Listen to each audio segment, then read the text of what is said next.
People don't know that the Democrats is the party of the KKK. Yep. People don't know that the Republicans are the party that freed the slaves. Yep. I mean, both of you and I have some conservative views. You just a little bit more outspoken about it than I am. And I don't subscribe to neither party. All right. So we've all been online enough to hear all that from some of our fellow blacks. It's pretty interesting. It is pretty interesting, actually. And here's the hardest part about fighting back when it comes to this narrative is that its basis is truth, right? Democrats did run the Confederacy.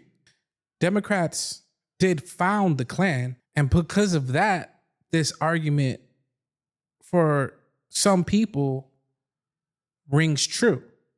But that's only if you don't know the history. So I'm going to take some time, bear with me here, to run through this history. Because if we continue to not know our history, our enemies are going to be able to use that against us. So let's go. So I'm going to start off by doing something a little counterintuitive. I'm going to agree with people like Nick Cannon.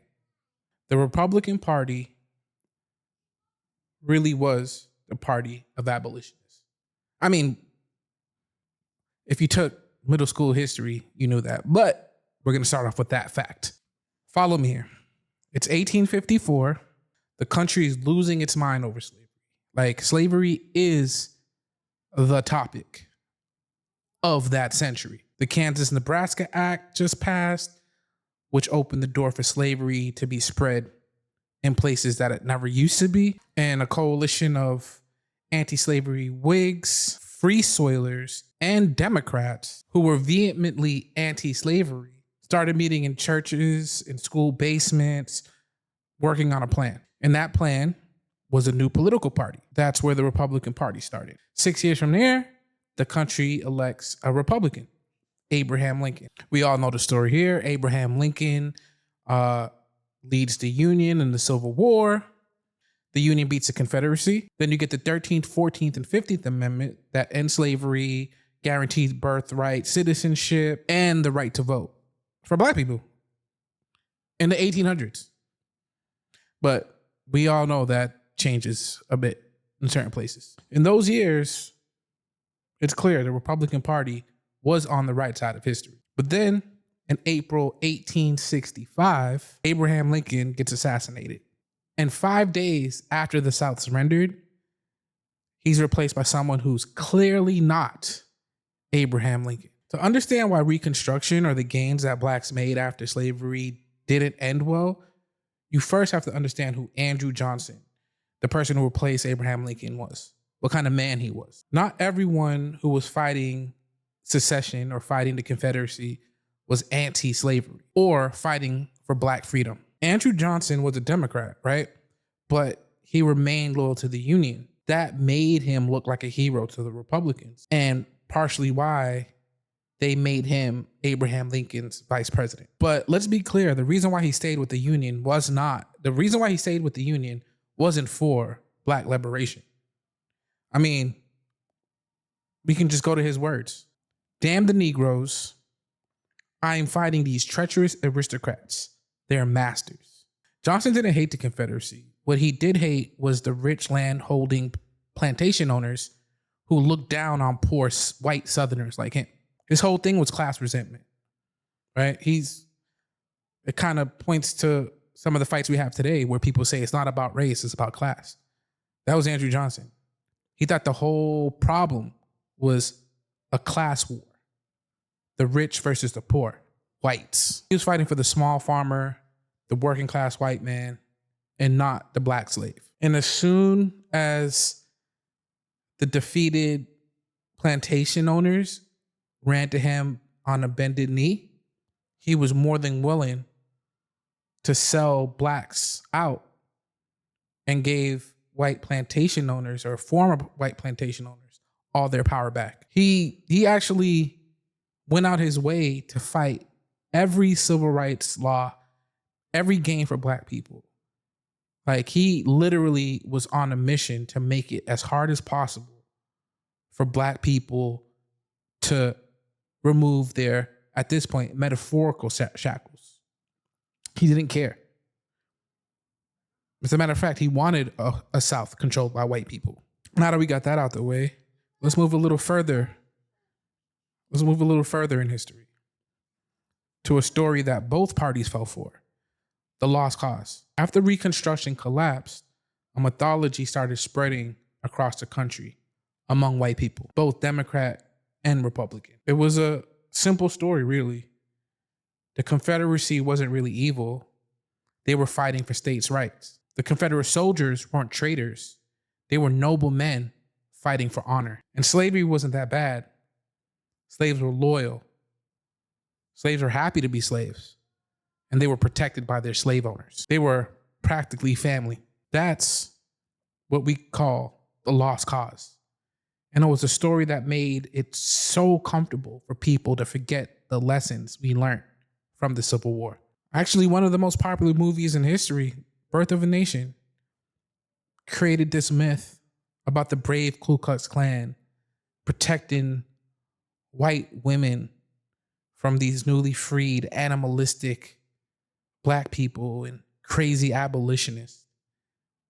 It was even screened at the White House by a Democrat president, but it sold out in the North. Both Republicans and Democrats loved that movie, and they fell for that story. Now, keep in mind, Blacks did make a lot of gains shortly after the Civil War, but because of this new narrative, Blacks started getting blamed for all that went bad. Black politicians who were newly elected in the South were blamed for the slow progress of Southern construction. Black men were lynched in scores. The gains of the Civil War turned into a nightmare. And here's the kicker, and here's what I think is a true stake into the heart of the argument that there was never a switch. In 1876, the election was contested, and a Republican president, Rutherford B. Hayes, made a deal.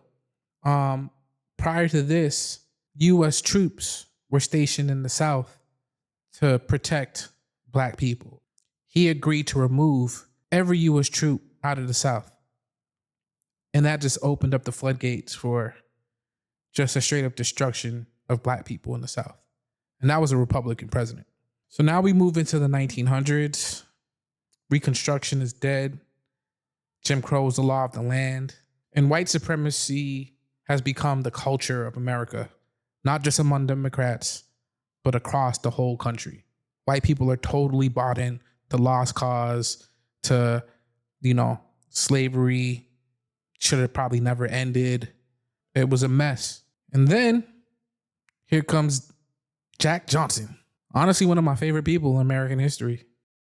Johnson is a towering man and a great boxer. And for years, the world boxing heavyweight title was held by white men. White men actually refused to fight Black men until a non-American who had the title decided to give Jack Johnson the chance. Jack Johnson wins, and he becomes a reigning champ. It's knocking people out left and right. And remember, we're living in a time where we're living in the time of the lost cause, right? This shouldn't be happening. White men are the superior race. And so they're looking for their great white hope. And eventually they find him. I forgot the man's name, something Jeffries. The white people put all their hope in him. And of course, Jack Johnson knocks him down his corner, throws in a towel. And instead of celebration, white people riot across multiple cities. Dozens of Black people are killed or injured. People celebrating a boxing match are getting murdered in the streets because a Black man beat a white man in a boxing match. And what really set white America off wasn't just that Jack Johnson won, is that he wasn't humble about it. He drove fancy cars, wore nice clothes, dated white women exclusively. Now, this is in the early 1900s. That's a flex. And that terrified people. And that terror went beyond the sporting world and went to Black economic success as well. Black Wall Street, Greenwood, and Tulsa, Oklahoma. It was a hub of Black success, Black doctors, Black banks, Black money, Black excellence. And this all was in the 1920s. White people are resentful that Black people aren't accepting second-class success. They're grabbing it, taking it. And by 1921, white people burned the town down. I'm talking, these people flew planes over the town and bombed it. White Americans bombed a town in America because Black people were being too successful. And this wasn't a Republican Democrat thing. This was a white Black thing. And this was happening all over the South. And this is the motivation behind what they call the Great Black Migration. There were two of them. Waves of Black people went to the North for safety, opportunity.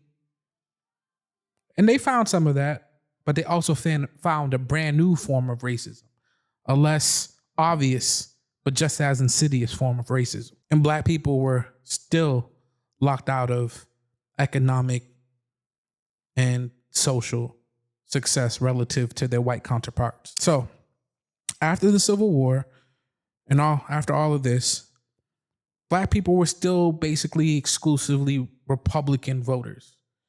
And can't blame them. White Republicans might have abandoned them, but they never forgot the lessons of the Civil War. Abraham Lincoln, even to this day, there's probably pictures of Abraham Lincoln in old Black people's houses. But the Republican Party already made a decision. Business interests, garnering political power meant more than protecting the gains of Blacks. Consecutive Republican presidents did nothing for Black people. As a matter of fact, they just perpetuated the systems that kept Black people down at best and murdered them at worst. And by the 1920s and 1930s, both parties essentially abandoned Black people. But then the Great Depression hit and Franklin Roosevelt showed up. Now let's get this clear. Franklin Roosevelt wasn't a civil rights warrior. He needed Southern Democrats, and they weren't going to be voting for anything that helped Black people. And a lot of the gains that happened during the progressive movement for workers excluded farmers and domestic workers that were predominantly filled by Black people.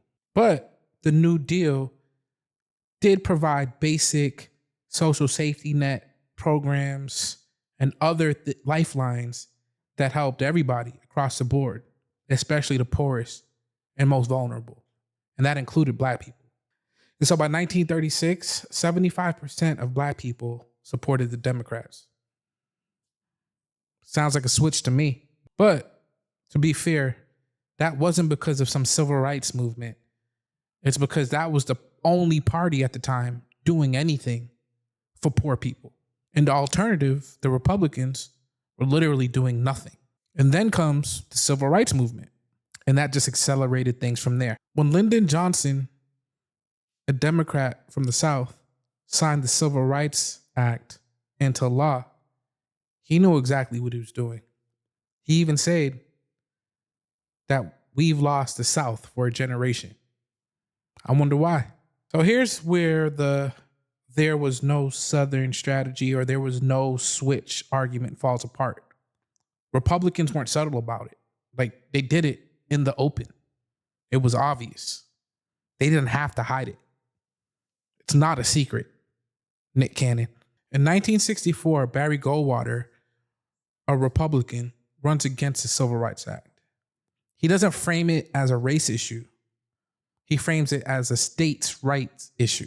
He frames it as government overreach. It doesn't really matter how he frames it, because at the end of the day, he was fighting against civil rights. And even though he loses, he clearly wins the South. Matter of fact, he wins 5 states that have been solidly Democrat forever.